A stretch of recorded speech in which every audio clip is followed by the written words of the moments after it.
Good morning, everyone. Good morning. How are you doing? How is your morning? How is your morning? It's a beautiful morning. I always tell you I prefer morning hours because I'm actually much more active, especially when it comes to work. Juliet Nasubuga is my name, and this is Straight Up. Let's talk with me. We speak reality. We speak honesty. We say the way it is. We speak truth. You know, things that most of the time we tend to skip in life and we just move on. Those are the things that actually we bring out to light and we talk about here on Straight Up. How was your weekend? Mine, as always, it's always busy since I'm a work person. Monday to Sunday, Monday to Monday, I'm always working. But yeah, I still got up early in the morning to ensure that I am here to talk to you guys. Thank you for watching Rest TV. It is really, really so amazing that you're out there and you're watching and you're following the program lineup every single day, from the morning dew, you know, to later. That is with Never Give Up. That is really, really so amazing. Well, what are we talking about today? This is something that happens, and most of the time when it happens, we tend to judge people, including me, because I'm human too. You know, something happens and then you start judging and you're all out there and you're furious and what, yet you're also human and this can also happen to you. So I think we all do it, but I think by the end of the day we tend to okay, chabado, so what next? And we tend to advise the people, we tend to be close to the people that are facing it. And that is public shame, you know, shame, in Luganda. But public shame, dealing with public shame, that is what we're talking about right now. You know, what is shame? Shame is a feeling of embarrassment or humiliation that arises in relation to the perception of having done something dishonorable, immoral, or improper, you know. It comes about when you've done something dishonorable, immoral, or improper. That's where shame comes in. So public shame, when it comes out and people get to know about it. You know, you're doing something and no one knows about it. Of course, there's no shame. You're confident, you're moving. But the moment it comes out or it blows out into the public, of course, that turns into public shame. People get to know what you're doing. People get to know what happened, who did what. Oh, so you've been doing this behind our backs or under our noses or something like that. So that is public shame, something coming out and boom, we all know about it. Well, shame is a negative emotion, and since we want to be accepted, shame is an evolutionary tool that keeps us in check. It's actually an evolutionary tool. It keeps us in check because by the end of the day, no one wants to face shame. Any kind of shame. You don't want to face any of it. Like, you don't want to wake up and someone is looking at you like this, really? We want to wake up, you know, face the new day and we are all happy, everything is moving on well. We are not scared to face who we are not scared to face, to move into any kind of doors, you know, open any kind of doors and all that. So no one wants shame, you know. That's why they're saying it's an evolutionary tool that keeps us in check. You know, it keeps you in check that you don't mess up, you don't just do anything. Well, I want to, you know, under public shame, the main thing I really want to talk about is behaviors of people. The behaviors of people when they face the shame, when the public shame comes forth, like you're facing it. How do you react to it? What are your behaviors when you're facing it? You know, when someone is facing it, your friend is facing it, or I am facing it, because we are all human and it happens to we the human beings, you get. So this is what people do most of the time when they're facing shame. They tend to look down instead of, you know, if you grew up and you really if you grew up and you had these kind of parents whereby when you're talking to them they want your face raised, like if you have to really look straight into their eyes. They're those kind of parents that are so strict, like when you're talking to me, ensure that your eyes are stuck with mine, you get, because they don't like you when you're kind of looking down. So someone facing public shame, most of the time when they are talking or when they are moving, their heads are actually down, their eyes are down, they don't move straight up, like they're not straight. You know, when you move and you're confident, your head is all held high. But this time around, because of the public shame, you're actually moving or you're facing people while facing down. These people tend to keep their heads, you know, hung low. You're kind of like this, you know, you're down because you've lost the esteem, you've lost the confidence that you've had, you've lost it all. Like, what are you really going to say? Everyone knows about whatever transpired. Maybe it's a secret, maybe it's what. So they know about everything. You get, there's nothing to hide anymore. It's already out there in the light. You know, Maybe it happened in the dark. Now it's in the light. You get, so you're kind of low, and that's because of the esteem and confidence that is taken away from you because of what transpired or what came to light. This is one other thing they do is slamming your shoulders instead of standing straight. You kind of like your shoulders are bent. It wouldn't be bent, but there's that posture, and instead of you holding your shoulders like bulungi, they are kind of slammed up, like kind of like this. You're squeezed in a way. You're not, you like, it's kind of like you've been like this, and then you end up kind of like decreasing into you. You get why? Because there's nothing else you have to show right now because of what's going on. So your shoulders are slumping. They're like this. You're all decreased in. What else? Feeling frozen, unable to move. When shame cometh forth, like you can't speak well. You freeze. You freeze. You be in one place. You want to either lock yourself in the room. You want to either be somewhere where there are no people. Like you totally freeze, and you can't move. There is no freedom. You get, because of the public shame. Like literally everything is taken away from you. You lose yourself. You freeze in everything. If you had plans tomorrow, if you had whatever thing you had going on, there and then it's all iced up because of the shame. It has come forth. You get, so you freeze. You're unable to move. You can't go anywhere. You can't go to the shops. You can't maybe go to the parties you've been going to. Like you can't attend. You can't be the person you've been because of what has come out. And this happens to all of us, Banai, because there are things we actually do, and trust me, everyone has a rat somewhere. Like we all have rats hidden somewhere. Trust me, we all have that something like skeletons in the cupboard, whereby we've kept them and we don't want anyone to know. We don't want anyone to see. We just want to open that Pandora box. Everyone, actually, the thing is this: everyone has a Pandora box, including me. We all have Pandora boxes, whereby we hide our stuff, and we don't want anyone to ever open it. Not even, like, nobody. Some of you even have done things that your parents don't know about, your siblings or brothers or sisters or whatever, your cousin, even your best friends, or even if you're married or what, even your husband doesn't know that you did something like this in the past or whatever. Like, we all have the Pandora box, you get. When you're facing shame, there's a lot of stuttering, when trying to speak. Or kunana agira. Okay, I would even call it like sikunana agira. It's kind of like your words are not they're kind of not audible enough.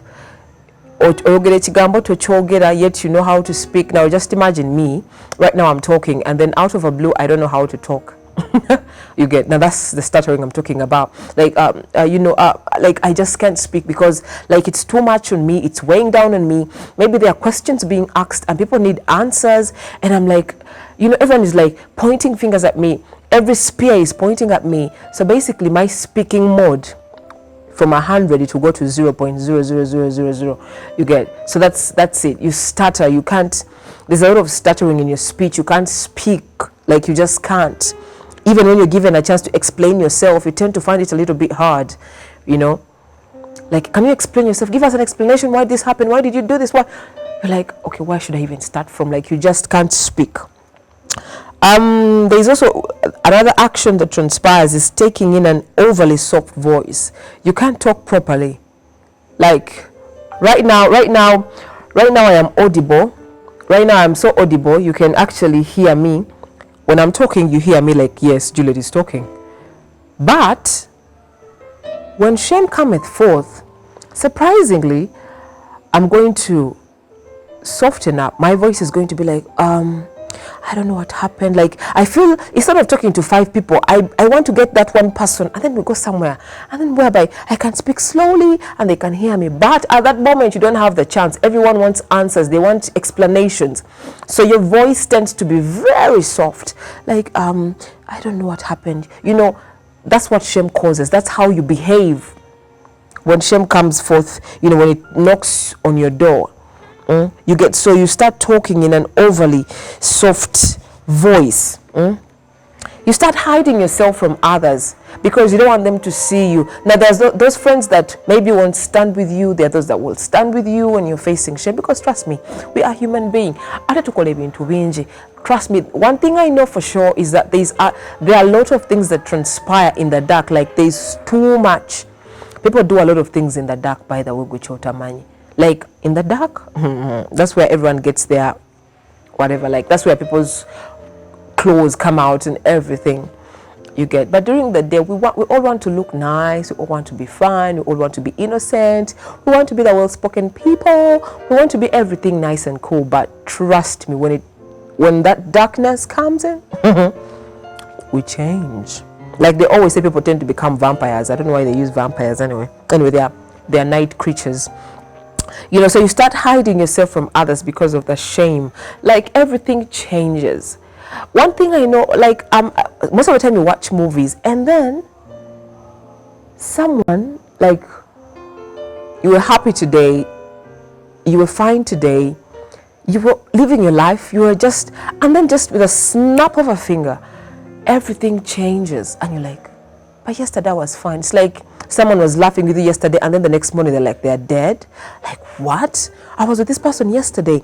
You know, so that's how life is. It's really crazy, and I don't know. So you tend to hide yourself away from people because of the shame. You don't want to engage with your friends anymore. Maybe even when they want to engage with you, despite what has happened, you tend to hide away from them because you feel like, you know, they get to know about this. How will they look at me? How will they perceive me? What are they thinking in their brains? Like, what are they, you know, most of the time we tend to carry ourselves to be like, you know, I'm this, I'm this. So, but when we find you in a very awkward position, you tend to hide because you're like, you know, so you tend to lose it all. Crying is part of it. When shame comes, you tend to hide yourself, you tend to cry, like in a world of tears, because of the pain and everything that comes with it, you know. And it happens, trust me, it does happen. It's something that happens every time. But the thing is, how do you even handle it? You know, there are people that even cry themselves to depression, others cry themselves to suicide, others cry themselves to isolation. You know, a lot of things happen when shame comes, because shame, like I told you, it's an evolutionary tool that keeps us in check, you get. So no one wants shame. No one wants to be part of shame. No one wants to, like, be close to it or even know that it exists. That's why we work so hard to ensure that we try to straighten up our names, that even when we know that something is wrong, we try to, you know, rectify it as fast as possible so that it doesn't turn out to be something else. So I want to talk about the categories of shame, or categories of shame. There are quite a number, but I just picked out a few of them. And we have the hot response. Surprisingly, this is something that we do. The hot response is what we normally do, like so fast. You know, these are things you do when you feel ashamed and defensive, such as lashing out in anger or attacking the other person. Most of the time, we're teaching to choose, like, boom, you aren't expecting it, so it comes out. Can you imagine that I heard you did this and all that? So in order not for you to be that, to have every weird feeling, you tend to lash out in anger. Like, what do you mean? It's all crazy, because you're trying to defend yourself. You know, you don't want people to think that it's true, yet it's true. So you know, you give them that hot response. You try to defend yourself. You try to, you know, the hot response is usually an impulsive reaction. You know, it's an impulsive reaction. It's human, because, like, they can't get you and they're like, banange, unless if they caught you right, like red-handed, like you're on something. But if you know they've just had it or whatever, you tend to be like, you give them that hot response. What you did, who told you? That kind of response. You're trying to defend yourself. You're trying to run away in order for you to go somewhere, maybe hide, and then try to think everything, like sober up and think about everything in a very calm environment, so that by the time you come out, but first of all, you have to give them that, you know, that impulsive reaction, that hot response. You know, so it's one of the categories of shame behavior. And then behavior to cope or conceal shame. These are behaviors, but it's a kind of like there are categories under the behavior. The behavior changes when shame comes forth. You know, there is that behavior to cope or to conceal the shame. Most of the time, bw'otegeera nti abantu abakitegeddeko batini, you tend to bring them in a bracket or in a room and you enclose so that other parties don't hear. So you're trying to conceal the shame. Okibikako tebategeera tebamanya bana abasatu abataano mukaaga. I can actually nsobola okubaako kyembagamba wano ekyo nekizikirira waneno. So that's what it's kind of a behavior that comes up like kize bategedde what next ani yakimanyiko ono no kati kolewe tuti jangu njakogerako nawe njagakogera nawe. So you talk to these people in order to conceal the shame. Okibikke kireme kufuluma kisigale mumwe abali awo. So that's behavior to cope or to conceal the shame. Then there are safety behaviors. Safety might be things like apologizing, crying, or avoiding conflict. People who have a tendency towards being emotional or avoiding conflict might be more likely to engage in safety behavior. You know, those that are trying to avoid conflict. You don't want to fight. You're an emotional being. You don't tagala kukayana, you know, things of that kind. One of the things that I don't like is explaining myself. Like, that's one of my, I don't want to say it's one of my weaknesses, but I don't know, but I find it so hard. Maybe that's why I tend to avoid people, because people come with a lot of questions. They come with a lot of, they want to be explained to how, where, why, what. I just don't like it, me personally. So I tend to avoid people. You know, if I don't step on your shoes, you won't step on mine. There won't be any questions or whatever. So in kind of incidences like this, I don't like explaining myself. Even though I have what to say, I know when I start talking, it will end up to be something else. Me, I tend to say, you know what, I'm sorry, it's my bad. And I just quit the whole thing because I'm just not good at explaining myself. I don't do that. As long as I know that I'm right, but if I know I'm wrong, I would definitely say I'm sorry and it will be like true. But if I'm just trying to avoid the noise coming out from you, if I'm trying to avoid whatever you're telling me, when I know that I tend to just apologize and I give you that tone. I give you that tone that shows, you know what, I don't want noise. So I'm like, you know what, sorry, you know, kind of like that. So I give you that, or you can easily hear it from my tone that, you know what, she's just trying to avoid the whole conversation. As long as I know it is true. I just don't like it. I'm sorry, but I don't like explaining myself. It's either just me or there are other people out there that just don't like explaining themselves. So safety behavior, emotional people tend to act like that. I'm not emotional, that's not me, but it's kind of also part of safety behavior, like to avoid the ruckus. You don't want conflict, you know, because when you're trying to talk about things, you tend to get furious. You're adding, you know, more fuel to the fire, you know. So I tend to avoid explaining myself and I just apologize and I call it a day and I'm out. So even emotional people can tend to grab the safety behavior because they're trying to avoid the conflict and the ruckus that might come with it. Others cry, others apologize, like I've told you. Just end up saying, you know what, I'm sorry, if you're just trying to avoid the whole thing. So safety behavior is one of the other things that we do when shame cometh. You know, I've talked about hot response behavior to cope or to conceal shame, and also our safety behavior. Those are the main ones that actually I was able to get. But shame is not something good, banange. You know, me, I've done a lot of things in life. Like really a lot of stuff. And I always tell myself that if I get a chance to say I'm sorry, I will say it. And I've met most of the people that I hurt in the past, people that we fell out so badly, and I'm like, you know what, if I meet this person, I think I have to say I'm sorry. And when I do that, when I meet them, I actually do it. I apologize. You know, we move on a clean slate. Let's start a new page. You feel me? So shame is not something good, because trust me, we tend to tell people a lot of stuff, maybe our life secrets and all that, and you know, stuff happens sometimes. People talk, you know, you do something to someone and they have something about you, so they kind of use it against you, kind of a blackmail way and all that.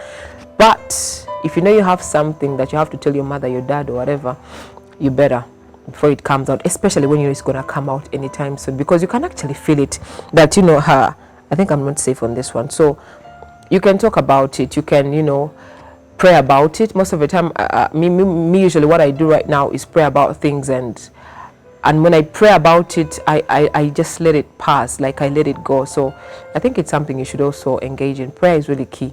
Me, I've really made it part of me, you know, part of me, like it's part of me, it's with me on a daily basis. Well, let's link up tomorrow. This video, you can actually catch it on YouTube, Rest TV Uganda. You can go there and rewatch it and share with your friends, because I believe it can actually help somebody out there. Well, tomorrow I think I want to talk about the impacts of shame and how you can actually cope with shame, because how does it impact you? How can you cope with it? So I think we shall talk about that tomorrow. Stick to Rest TV. There are a lot of programs that are coming forth. We have News at 3. We have the lunch hour. We have Katika Live. We have Gali Voice. We have Never Give Up. It's really, really so amazing. We've got you covered throughout the day. So stick to Rest TV and have a blessed day. Juliet Nansovga is my name. Good morning.